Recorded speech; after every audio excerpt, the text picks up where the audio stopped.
Kilas Balik 2021.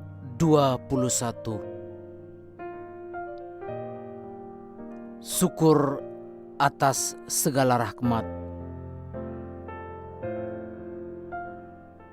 Ia membuat segala sesuatu indah pada waktunya. Bahkan ia memberikan kekekalan dalam hati mereka. Tetapi manusia tidak dapat menyelami pekerjaan Allah dari awal sampai akhir. Pengkhotbah bab 3 ayat 11. Selamat malam Bapak Ibu, Romo, para suster, saudara-saudari, adik-adik umat Allah yang terkasih dalam Tuhan kita Yesus Kristus.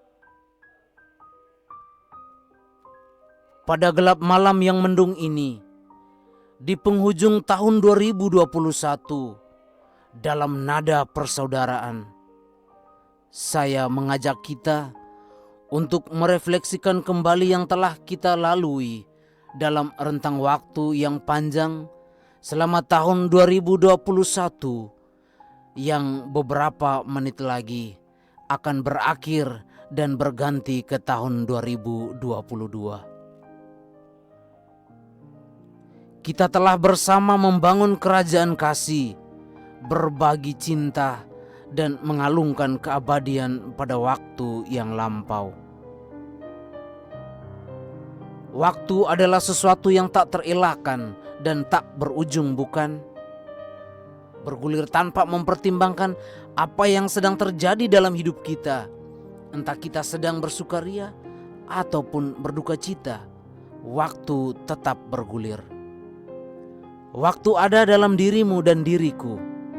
Waktu adalah milik kita sesama. Waktu adalah kita.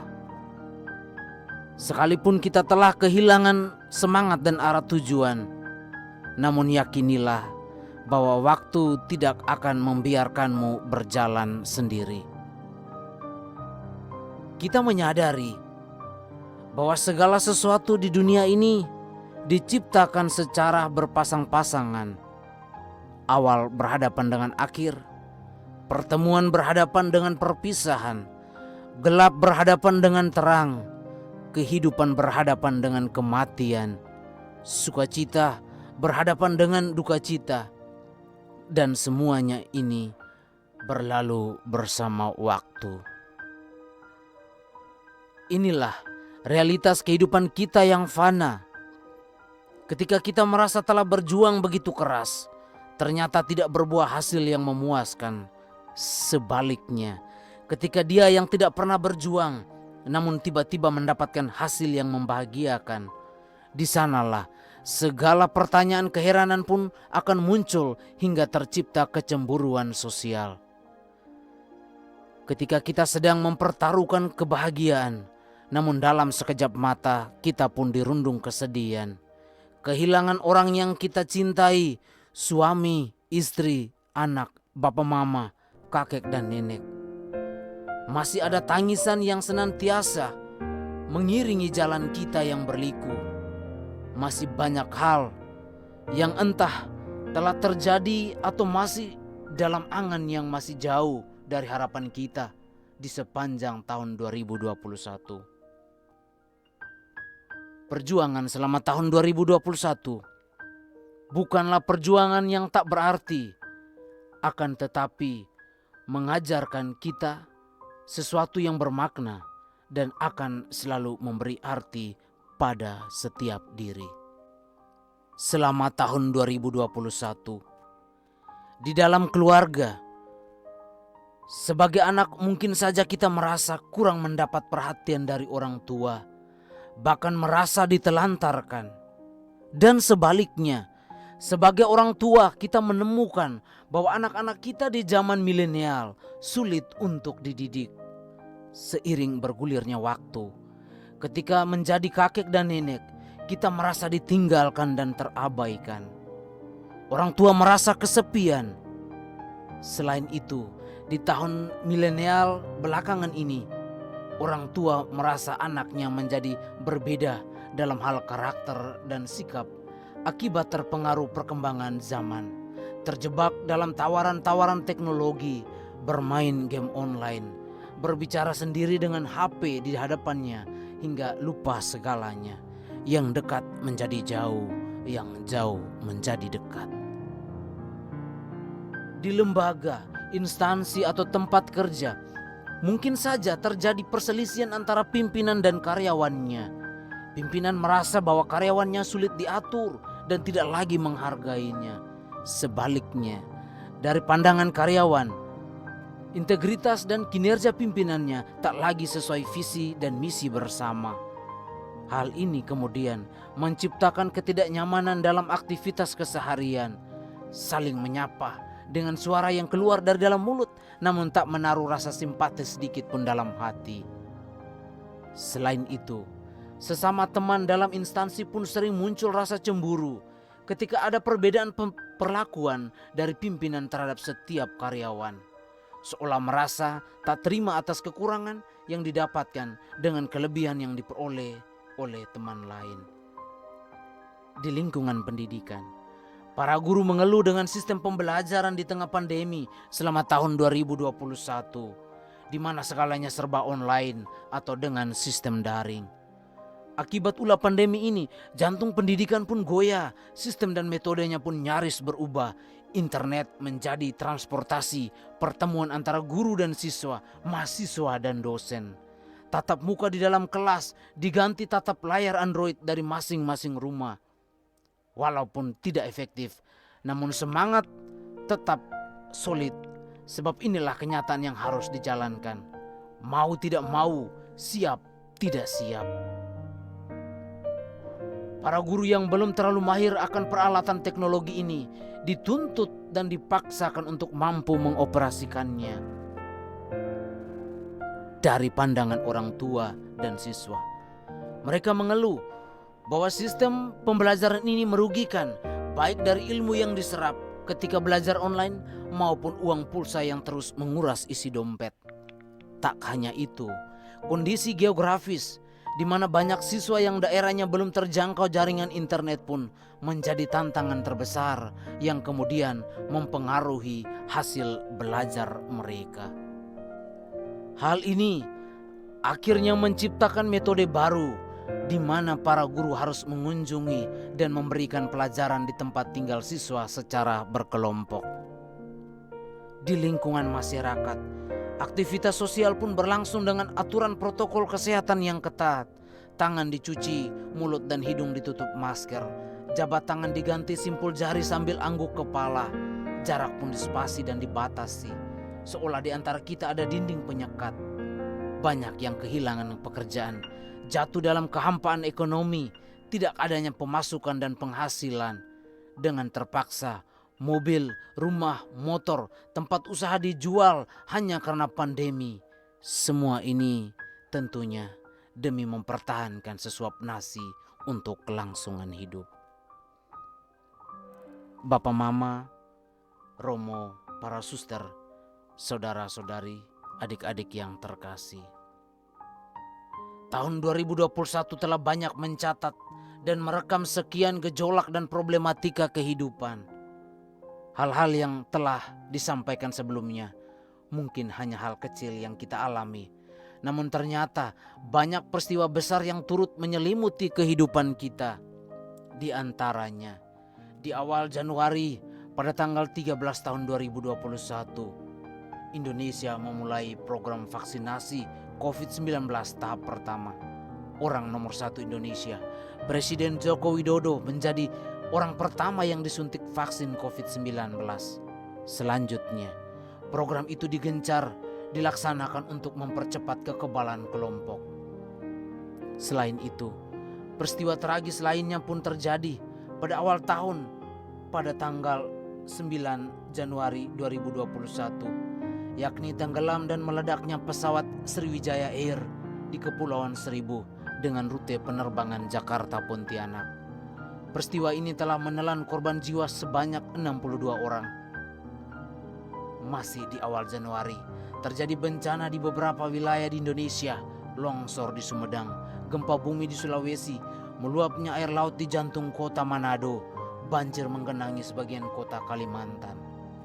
Peristiwa alam ini berlanjut terus hingga di bulan Februari tahun 2021. Pada bulan Maret 2021, bertepatan di hari Minggu, sebuah peristiwa teror kembali mengguncang bumi Indonesia, yakni di Gereja Katedral Makassar terjadi ledakan bom yang menggemparkan masyarakat Indonesia. Pada tanggal 4 April 2021, terjadi bencana di NTT akibat siklon tropis Roja yang memorak-porandakan bumi NTT tercinta. Terkhususnya, saudara-saudari kita di Adonara banyak yang meninggal dunia, kehilangan rumah dan harta benda. Pada 2021 bulan April, duka kembali menyelimuti bumi Indonesia di mana kapal selam KRI Nanggala 402 hilang kontak saat melaksanakan latihan dan dinyatakan hilang dan tenggelam di perairan utara Bali. Peristiwa ini mengakibatkan 53 personel KRI Nanggala dinyatakan gugur. Pada 21 sampai 27 Juli 2021, Indonesia mencatat kasus kematian akibat COVID-19 tertinggi di dunia dengan jumlah kematian mencapai 2069 kasus kematian selama 1 pekan. Pada 9 September 2021 terjadi kebakaran lapas Tangerang yang mengakibatkan meninggalnya 49 orang. Bapak Ibu, Romo, para suster, saudara-saudari, adik-adik umat Allah yang terkasih, kisah-kisah kehidupan yang pilu di atas jangan menjadi tolak ukur bahwa tahun 2021 adalah tahun yang kurang bersahabat. Seperti yang sudah saya katakan tadi, bahwa kehidupan telah diciptakan secara berpasang-pasangan. Mari kita renungkan kisah-kisah yang membahagiakan bagi kita semua. Dalam keluarga, di tengah pandemi yang memilukan itu, Tuhan masih saja mengizinkan anak-anak kita untuk boleh mengecap tubuh dan darahnya yang kudus dalam perayaan komuni suci baru-baru ini. Ada pula anak-anak kita yang akhirnya mengakhiri masa lajangnya dan menempuh hidup baru bersama keluarga baru yang mana Tuhan menjadi saksi di atas cinta mereka. Ada pula anak-anak kita yang menjadi tentara, sang pembela negara. Dalam dunia pendidikan, masih dengan balutan pandemi corona, Tuhan masih berbesar hati meluluskan anak-anak kita baik di tingkat SD, SMP, SMA, dan perguruan tinggi. Dalam kepegawaian, banyak yang berhasil lulus pada seleksi ASN, PNS, dan P3K. Ada pula yang lulus sekolah kemudian mengikuti tes dan berhasil masuk pada perguruan tinggi negeri. Ada pun yang lulus kuliah dengan predikat cum laude yang mempermudah perjalanan mereka untuk mengejar cita-cita yang telah lama mereka impikan. Dalam lingkungan sosial, di tengah pandemi yang memana kehidupan kita, Tuhan Sang Raja Penyelamat masih saja memberikan kemurahannya untuk kita semua. Di tengah kepanikan dan kegalauan itu, Tuhan menghadirkan kita kado yang berharga dan teramat indah, yakni Ia memanggil dan menunjukkan anak, cucu, saudara, kakak kekasih kita, Pater Petrus Katanpiran MSc, Romo Anselmus Balamolan PR, Pater Heribertus Angilewar CSSR, menjadi imam dan pelayan di kebun anggurnya untuk menguatkan dan meyakinkan kita bahwa Ia hadir dan menjamah kehidupan kita melalui tangan terurap para imam ini. Adapun peristiwa imam lain yang terjadi, yakni janji kaul pertama para suster-suster PR pada tanggal 30 November 2021. Peristiwa sosial lainnya adalah kita boleh menikmati pesta demokrasi, pemilihan kepala desa. Hal ini adalah harapan kita semua untuk mendapatkan seorang pemimpin. Tentu banyak suka dan duka cita yang kita alami. Namun inilah kenyataan realitas kehidupan kita yang tentunya memberikan kebahagiaan bagi kita juga. Selain peristiwa-peristiwa di atas, pada tingkat lingkungan kita, Tidak kalah banyak juga bahwa selama tahun 2021 ada peristiwa sukacita besar yang menghantui bumi Indonesia, yakni terlaksananya PON Papua ke-22 yang menjadi gelaran olahraga terbesar nasional yang diselenggarakan di masa pandemi COVID-19 pada tanggal 2-15 Oktober 2021. Indonesia kembali merengkuh gelar juara Piala Thomas 2020 selama 19 tahun masa penantian. Selain itu, di bulan Agustus Indonesia kembali dipulihkan dengan berita telah menurun angka kematian dan penyebaran COVID-19. Hal ini membuat pertumbuhan ekonomi Indonesia triwulan 2 2021 meningkat dan menembus zona ekspansif. Pertumbuhan tersebut terjadi ketika kasus aktif COVID-19 mencapai 113.218 kasus. Kenyataan ini telah membuktikan pesan Tuhan yang baru saja kita dengar bersama. Ia membuat segala sesuatu indah pada waktunya. Bahkan Ia memberikan kekekalan dalam hati mereka. Tetapi manusia tidak dapat menyelami pekerjaan Allah dari awal sampai akhir. Bapak, Mama, Romo, para suster, saudara-saudari, adik-adik, umat Allah yang terkasih. Banyak yang sudah kita lalui di sepanjang tahun ini. Situasi dan kondisi yang naik turun mengguncang iman, hati, dan hidup kita. Lika-liku perjalanan yang penuh kegembiraan maupun kesedihan, yang meninggalkan kenangan indah dan kenangan pahit dalam ingatan. Banyak doa yang telah dijawab Tuhan, dan banyak pula yang masih menunggu waktu yang tepat.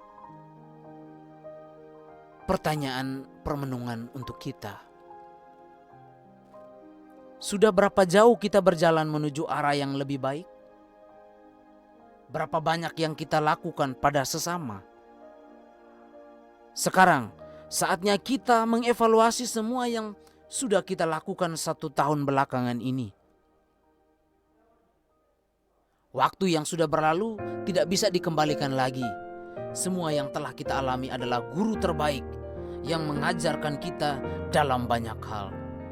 Kenangan dari setiap perjalanan dan proses yang telah kita lewati adalah perjalanan yang sangat berharga.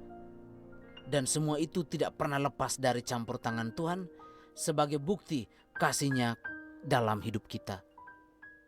Maka biarlah semua itu semakin menguatkan kita, menguatkan iman dan pengharapan kita dalam menyambut tahun yang baru.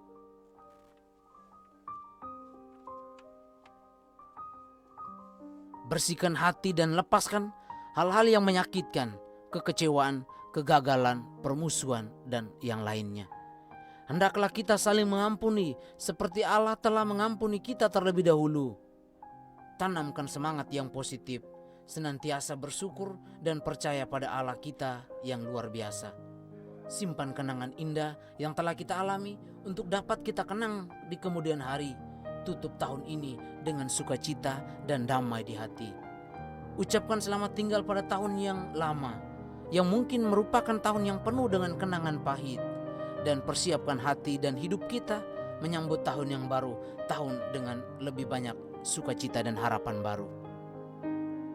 Bapak, Mama, saudara-saudari, para suster, adik-adik yang terkasih, di akhir permenungan ini saya akan membacakan sebuah puisi dari seorang penyair dengan judul puisi Waktu dan Pesan.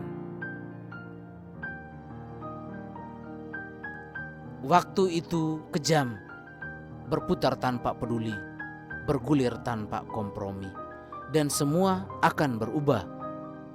Tolong tunda dulu, saya belum siap. Tak bisa mengungkapkan hal itu karena waktu tak punya indera. Dia tuli terhadap suara, dia buta terhadap mata, dia menyumbat penciuman, dia mati rasa pada kulit, dia hambar pada pengecapan. Sedia payung sebelum hujan. Itulah pesan waktu, agar segalanya berarti bila sesuatu terjadi. Waktu memberi kesan, lalu menyelipkan pesan bahwa dulu seperti itu, sekarang seperti ini, besok akan terukir. Selamat malam.